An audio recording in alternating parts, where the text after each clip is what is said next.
story at minimum.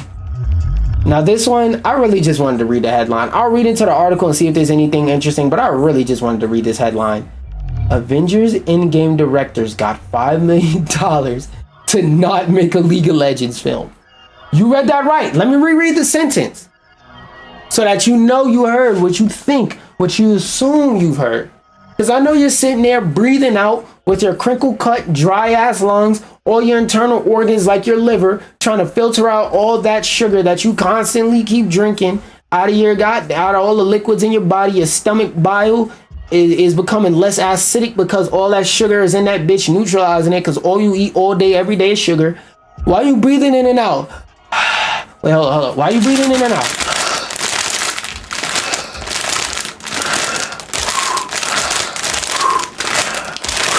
I'm gonna read this headline again, then I'm gonna sip on some water so I don't end up like you, diabetic, gotta worry about getting both my legs cut off. I'm gonna read this title again, and then you sit there and process what I just read, making sure you heard what you think, what you assume, what you go, there's no possible way that is actually what I heard. Directors got 5 million with a big M. Like if somebody was throwing a West Side Upside Down, what letter you would assume it would be? An M. They got an M 5 times. The directors of Avengers Endgame directors got $5 million to not make a League of Legends film. Let me drink some water so I don't end up like your crinkle cut ass. Probably sitting there watching this video at the toilet trying to take a piss and nothing but dust coming out. Dry organ ass bitch, drink some more water and stop drinking all that dehydrating ass sugar. And no, Poland Spring don't count. Poland Spring, they don't put that much salt in their waters. But all them bottled water companies, none of them niggas count. They be putting salt in their water.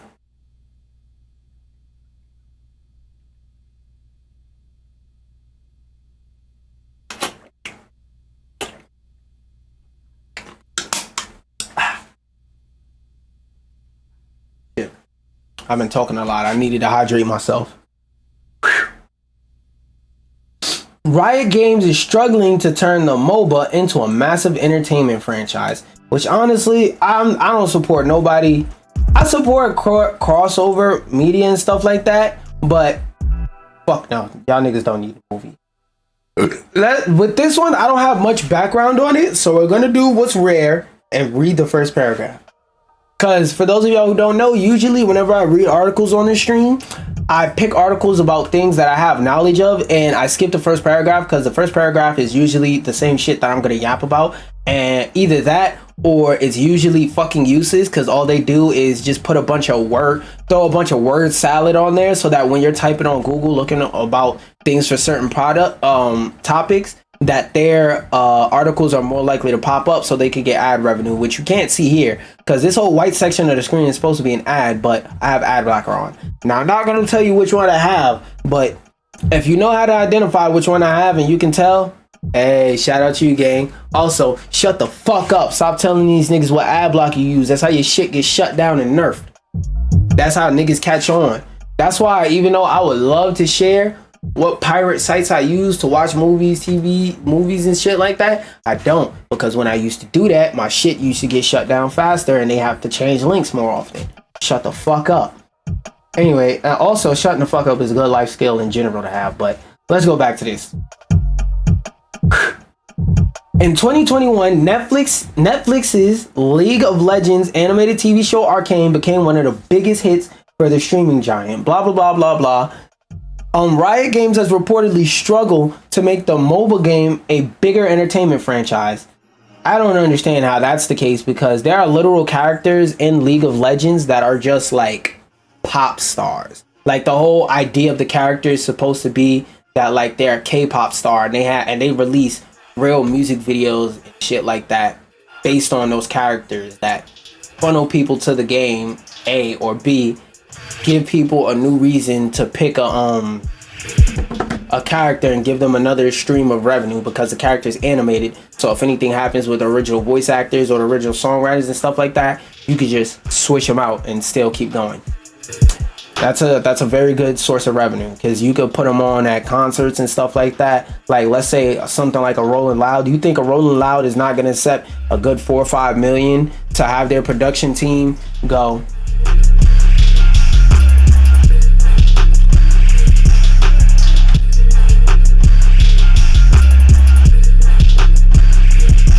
Oops, I put an extra character by mistake.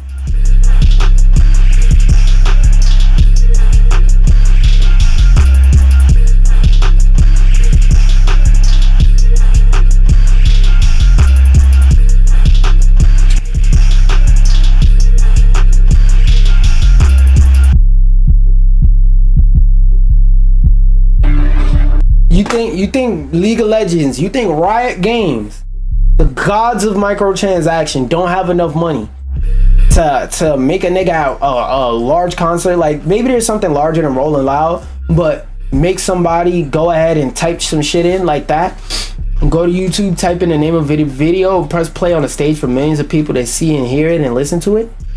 You think Riot don't got that type of money? Okay then. You think any of these places wouldn't accept a good 4 or 5 million to press play on a fucking pre-recorded video?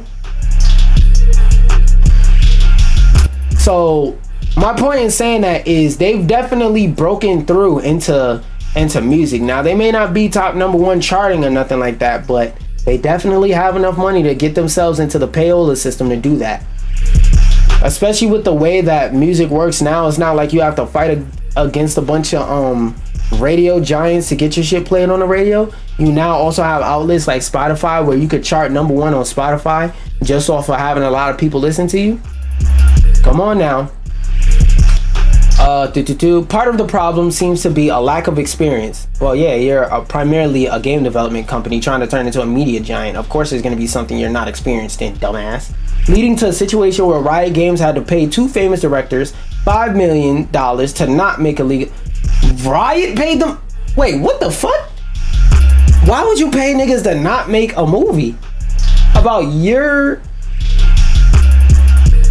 Just to be clear, them paying somebody to not make a movie about their property in a way that they will benefit from is like me going... That's like me as a person who makes... Wait, hold up. God damn it, Chair. I need you to lean up. I need you to arm. Thank you, sir. That's like me, a person who streams, a person who's a streamer, having somebody like Kai Cenat saying, hey, I want to pull up your stream on my stream and drive more people to your page, drive more people to your channel. That's like me sending a DM to Kai Cenat like, yo, bro, I'll pay you $2,000 to never pull up my stream while you're streaming. Like, bro, what? Why are you paying niggas to not do things that would benefit you? What the fuck? Like, that's like me, a rapper, going and saying, hey, who's a good rapper? Oh, that's like me going right now to J. Cole. No, fuck that. That's like me right now in the year 2024 going to Kendrick Lamar and saying, yo, Kendrick Lamar, I'll pay you $3 million to never make a song with me.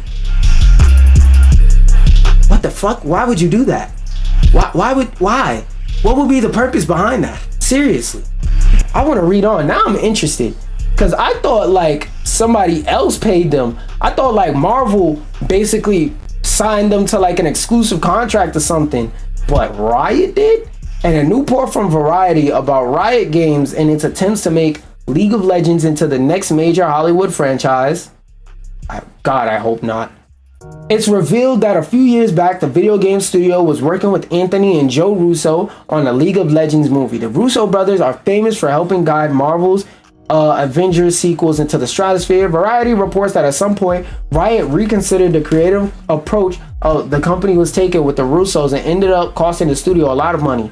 Reportedly, they got paid $5 million to walk away from the project.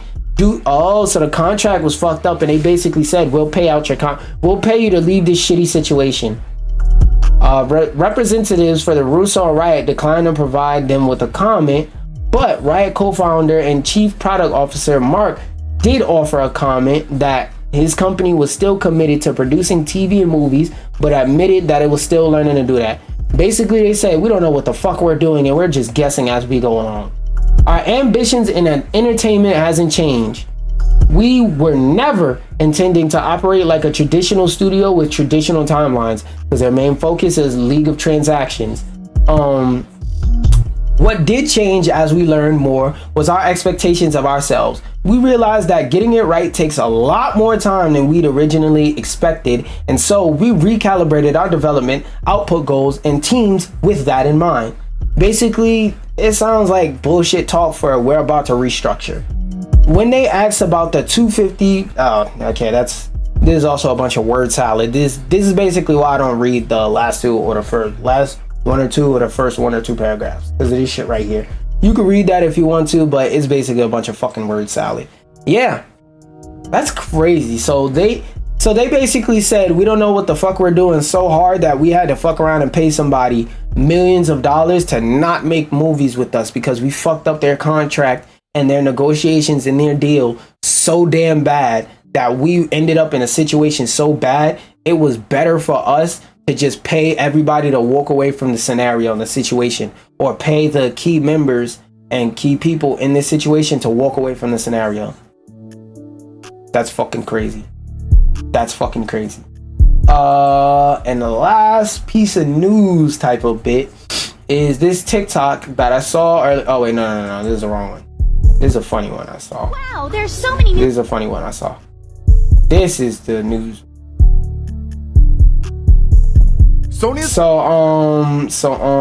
Yeah.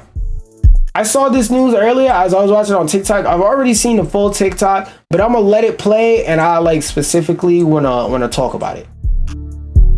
So I'm gonna let it play, then I'm gonna talk about it. PlayStation PC launcher, and it actually means a lot. With the gaming giant committed to putting at least half of its titles on PC and mobile by 2025, a launcher just makes sense. But it's an even bigger win for us. No, it doesn't. No, it isn't. Sony would be able to get better pricing on all their games. That's a damn lie. I'm gonna debunk this video too. The launcher would support cross-buy through your PSN account. That's actually a cool feature. Will they implement it though? Over on your PC.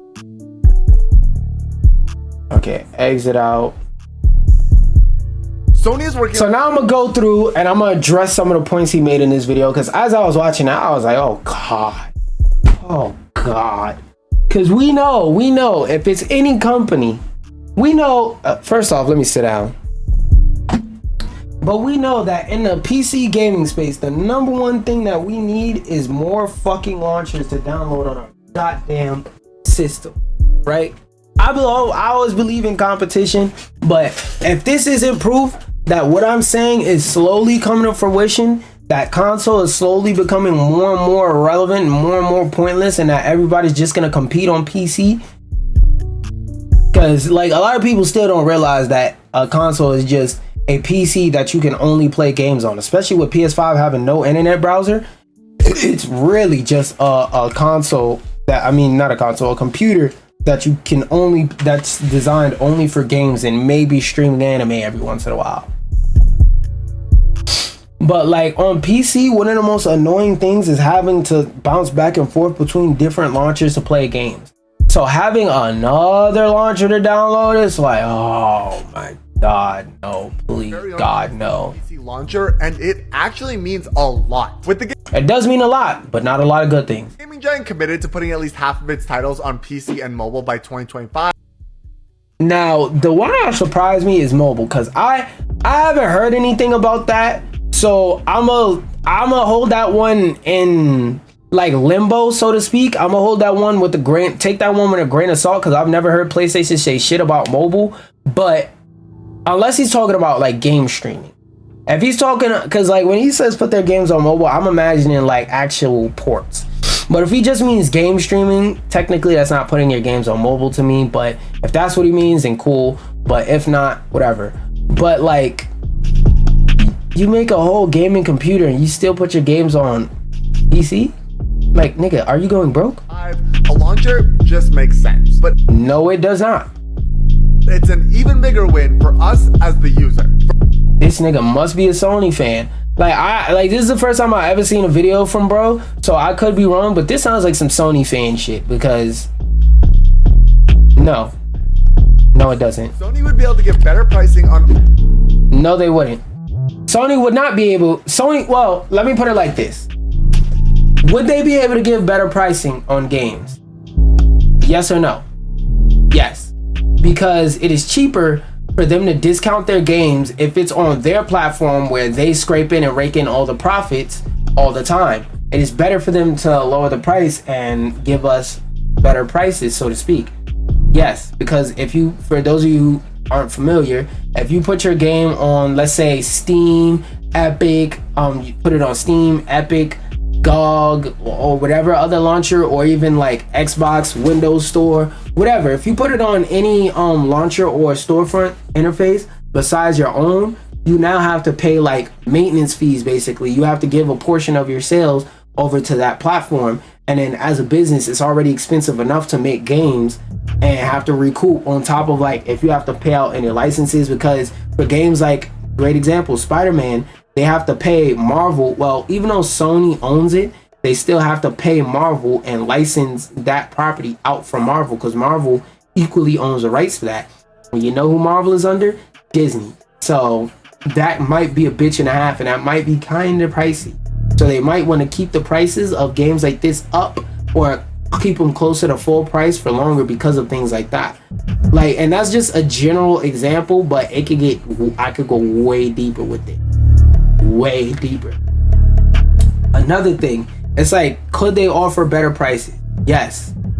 But just like they could offer better prices, I could offer you a brick of cocaine. Does that mean I am? No, and I would hope the fuck not. I'm offering you a brick of cocaine. Matter of fact, if you see any version of me offer you some goddamn drugs, run away, nigga. That's a clone. I would never offer you drugs in any context. Nigga, I'm not walking to the store. Like, if I'm walking with my man to the liquor store, I'll wait till you come out, bro. I'll stand outside, wait till you come out. I'm not even walking in the liquor store. I'm walking with my man to the weed shop. I'll wait till you come out, big bro.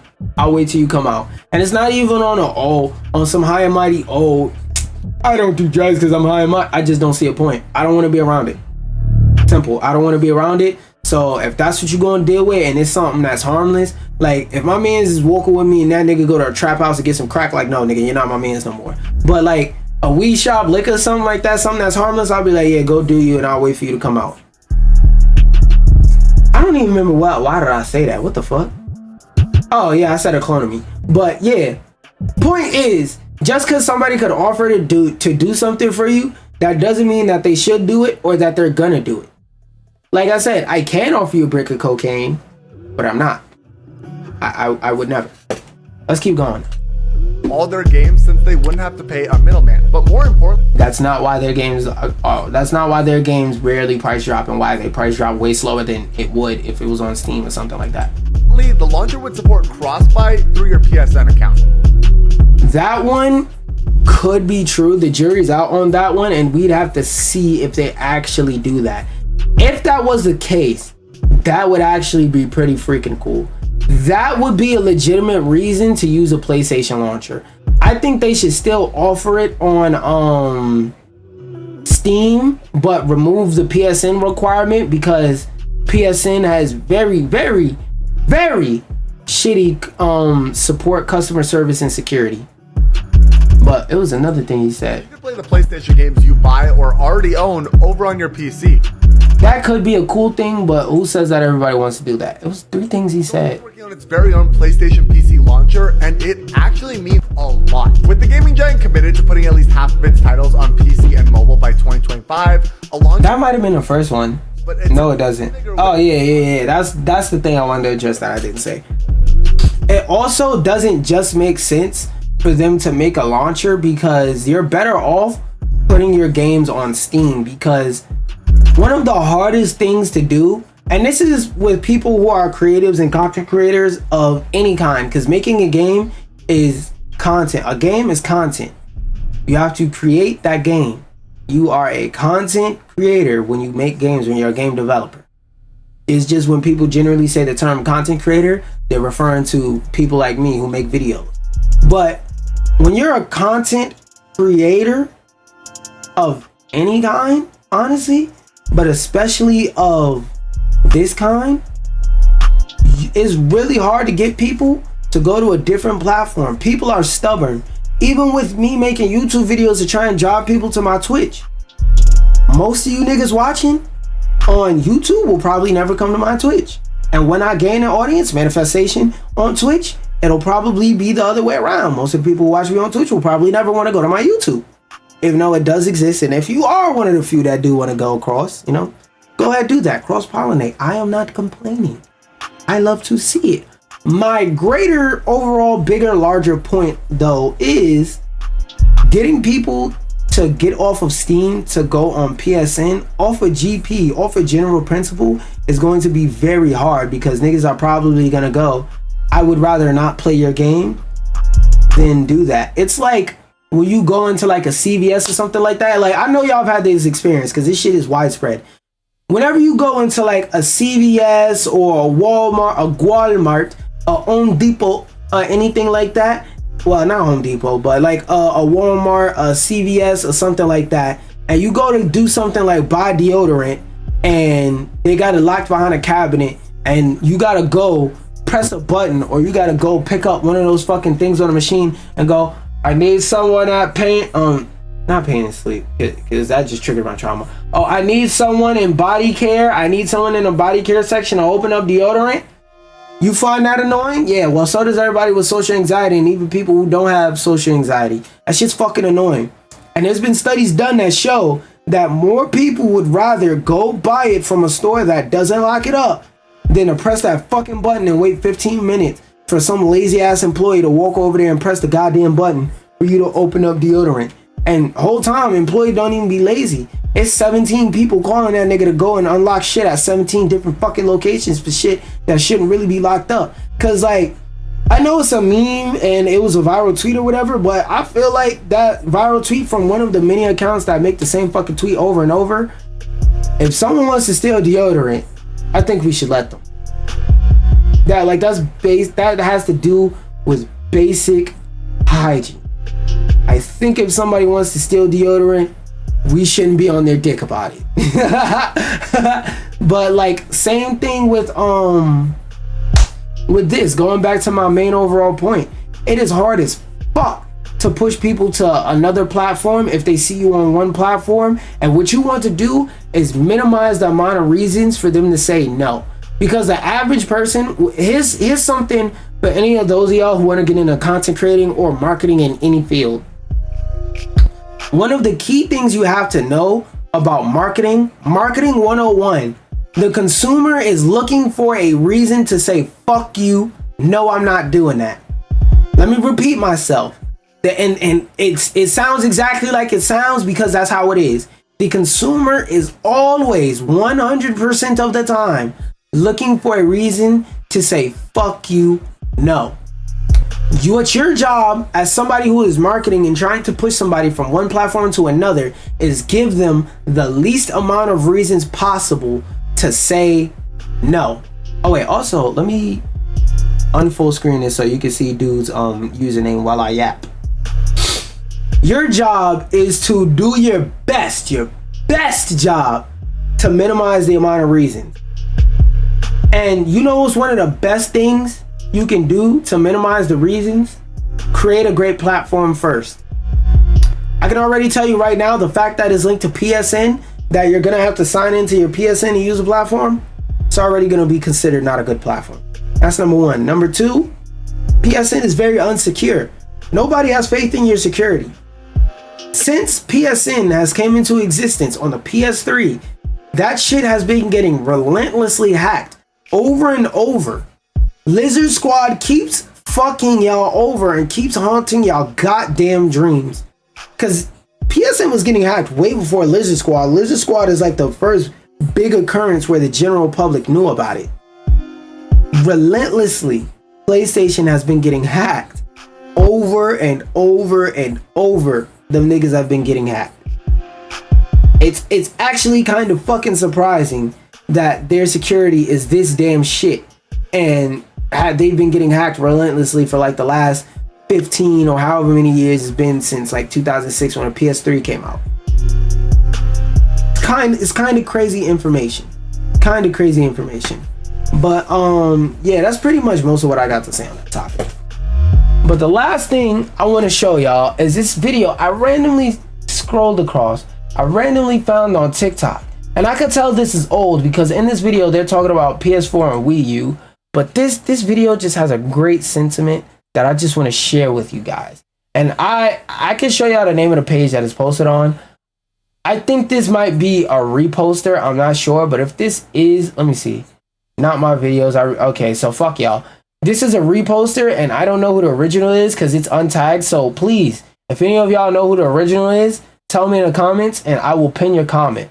But this shit has a sentiment that I greatly agree with. There's so many new video game consoles coming out. I'm gonna save up my allowance and buy them all. You might want to think twice about that, kiddo. Back in the 90s when you bought a new system, it was basically ready to go. And also, another thing that I want to add to that. Not only was it ready to go, all you had to do was pop in the game and it fucking worked.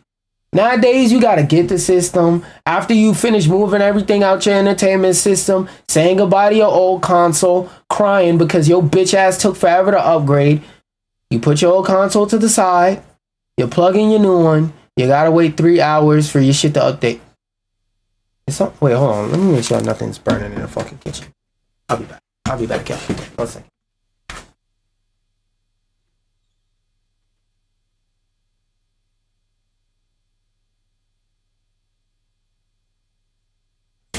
I told you I was gonna be like 1 second, even though it was like 3 seconds close to it. That was close enough. That was close enough. Anyway, yeah. Whenever you got your console back then, you just plugged it in, you played. Nowadays, you have to plug it in, you have to spend an hour updating it. Then when you get the game up, guess what? You can't just pop in the game and play. You gotta put in the game. Now you gotta wait another half an hour, especially with the PS4. The PS4 had terrible download times, but now you gotta wait another hour to half an hour for the fucking what you call it, for the damn game to download download and install itself. Then, oh no, if the game's been out and had any updates, now you gotta wait for all the updates and the patches to download. And it's like, versus back then, you brought the console, you put the fucking game in. If it took you more than 20 minutes to get to the part where you play the games, you were just a fucking idiot and you didn't know how to put you didn't know where the white, red, yellow went. Like, you were colorblind if you didn't set your console up quickly back then. But nowadays, it's not like that. Even with the PS5, when the first version of the PS5 came out, the most popular game at the time to get on PS5, back then when it was a PS5 exclusive, Miles Morales, and I remember this vividly and specifically, there was a glitch where Spider-Man Miles Morales, if you brought that like day one and played the day one version on the day one software of PS5, no PS5 patches and no PS5 patches and no Miles Morales patches, that game, if you tried to play it and use quick resume, it would dead ass brick your console when you tried to turn it on. So you just paid $500 day one for a console you can't even fucking play. So when it comes to buying consoles day one, I'm not saying you gotta be like them PS poor niggas clutching the 4th edition of the PlayStation that's 10 goddamn years old. I'm not saying you gotta do that. But don't buy the shit in the first year the console comes out. After maybe about a year, then you buy it. But those days are gone by, so buddy, don't be that guy. You wanna be the first in line, but I say no, no, no, no, no. They won't have near enough games, no matter. Oh, that's also another thing. Because games nowadays aren't plug and play, it's not a lot of first party exclusives. They drop less and less throughout the years. Not even first party exclusives, just release games, period, be rare. And then fucking release games locked to a platform, oh, that shit definitely doesn't exist anymore. How great they seem. It takes at least a year or two before they're running full steam. Yes, it's a dirty little trick, so you gotta be staunch, kid. Don't ever buy a console at launch. I'm being serious. Do not ever buy a console at launch. Never. Video game companies promise all these great games and features within the first year. Sure. Just like presidential candidates, they'll say anything to get your vote. The way game companies just want you to buy their console. And that's one thing I always want to say. Like, because for example, with Rivals of Aether, I seen other people saying the same shit I said about Rivals of Aether. I don't hate the game at all, but there's nothing to do in the game, and all I have in the game is a nigga promising me shit that I'm gonna get a year from now. fuck what I got a year from now. What do I have now? Like, yeah, all that shit is cool, but if I can't play it, what the fuck is the point in telling me about it? Same thing with all these fucking game console updates. Like he said, they'll do anything to get you to buy their console. How many times have presidents told us that they were gonna do XYZ and the shit never happened? Like that was a perfect analogy right there. Cause I'm an analogy lover. That was a perfect analogy right there. Don't ever buy a console at launch. Don't never. Do not ever buy a console at launch. Never. Companies promise all these great games and features within the first year. Sure, just like presidential candidates. They'll say anything to get your vote. The way game companies just want you to buy their console. Didn't you want a new Wii U? More like PU. PS4? Oh, give me more. Xbox One? Xbox done. Ouya? What? POS? Yo, that's a fucking relic of time. Like, it's really crazy how very few people are gonna even know what the fuck he said, let alone what the fuck that is. Like, let me... So, for those of y'all who don't know, because this is a historical lesson right here. The Ouya